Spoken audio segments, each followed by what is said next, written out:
I keep thinking about the coming week on General Hospital, starting March 9, and honestly the whole thing feels messy in that way. Soap stories sometimes do, when the writers push characters into corners they maybe should not be in.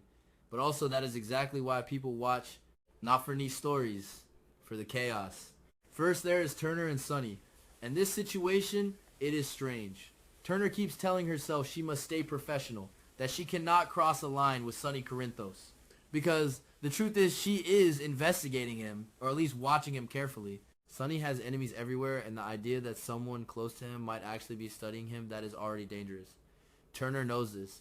She keeps repeating it to herself like a rule. Do not get close. Do not let emotions grow. But emotions do not care about rules.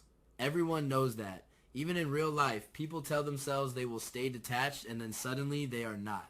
I can imagine Turner trying to keep distance during the week, maybe avoiding eye contact longer than usual, maybe cutting conversations short, and Sonny, he notices things like that.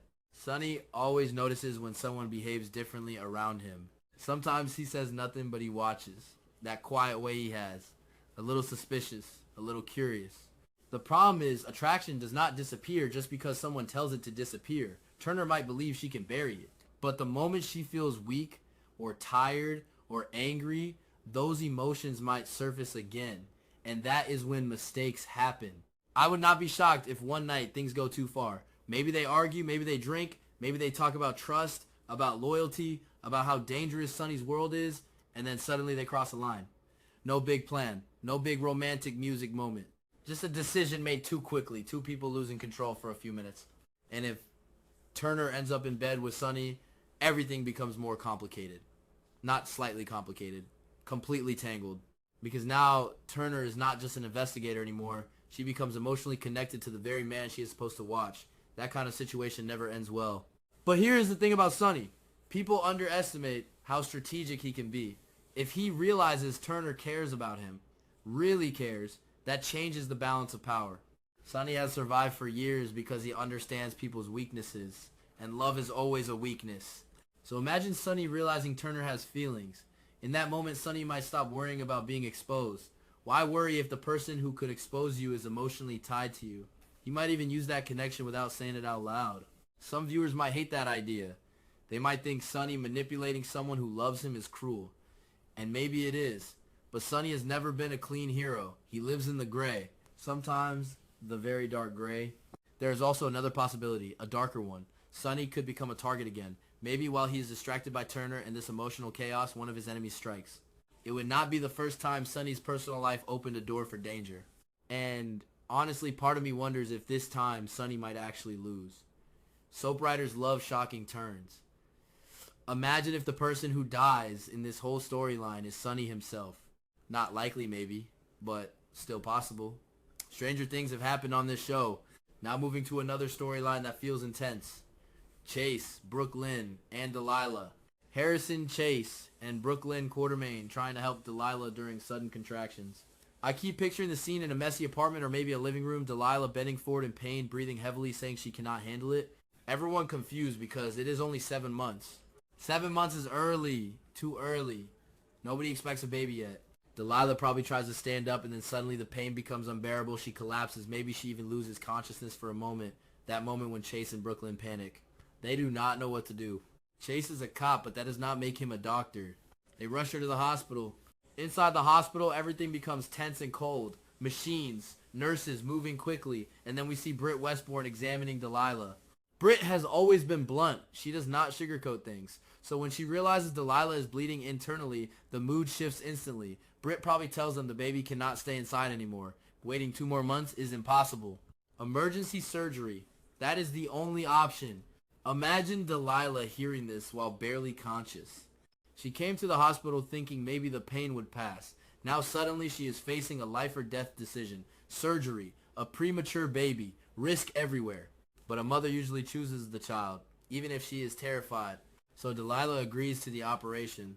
And here's the tragic part. Britt might already suspect something. Internal bleeding that severe rarely ends well. Even if the baby survives, the mother might not. I can almost hear Britt explaining the risks quietly, not promising miracles, just telling the truth. The surgery happens, doctors rushing around, lights above the operating table, and afterward the news comes out slowly.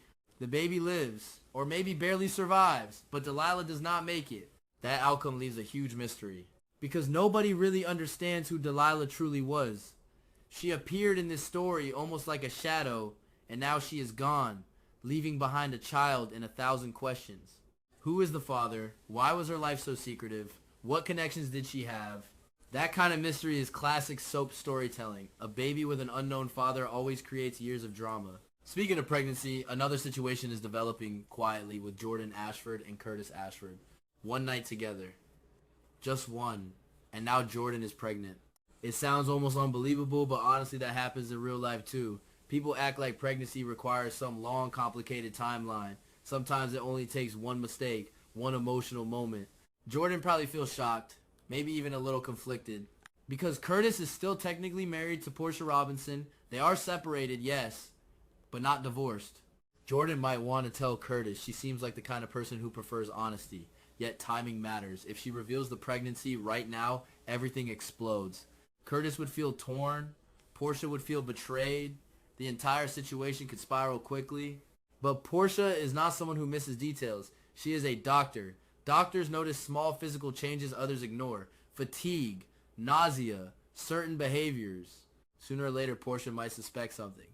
Maybe Jordan refuses wine one evening. Maybe she looks pale. Maybe she touches her stomach without realizing it. Portia starts thinking, putting pieces together. And then comes the darker possibility. Something that would make the story extremely uncomfortable but also dramatic. Portia deciding she cannot allow Jordan to have Curtis's baby. Jealousy can push people to terrible decisions. Imagine Portia quietly slipping abortion medication into Jordan's drink. No confrontation, no warning, just a secret act meant to erase the pregnancy. If that happens, it would be one of the cruelest moves Portia has ever made. And the consequences would be explosive once the truth surfaces.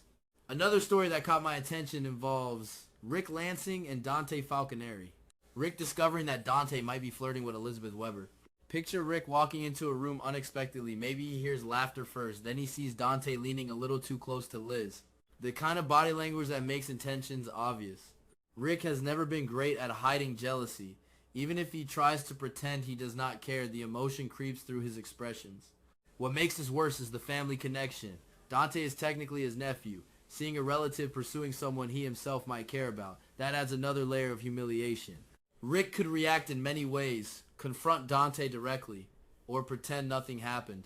But Rick often prefers subtle revenge, quiet moves, legal tricks, psychological pressure.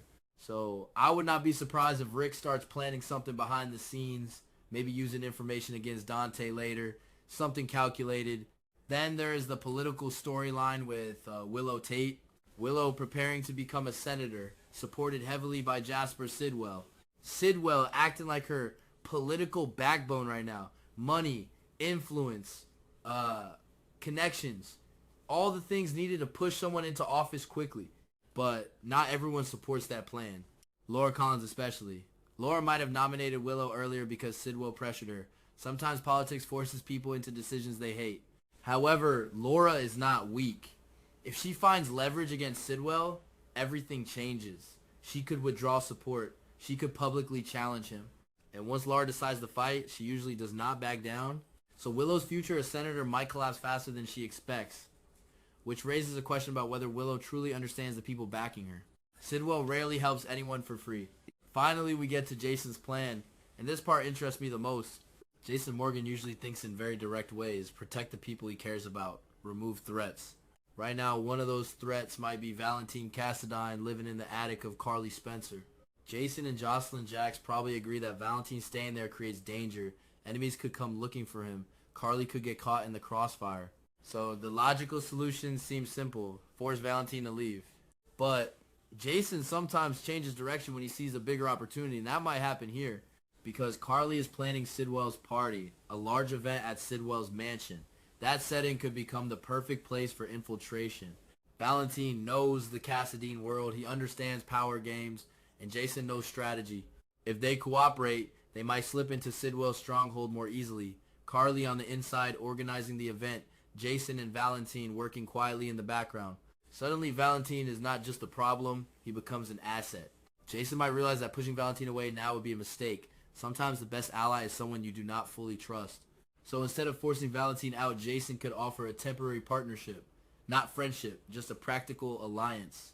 And honestly, I think that would create a much more interesting story. Two dangerous men working together but always watching each other carefully, waiting to see who betrays who first. That kind of tension. That is what makes soap storylines addictive.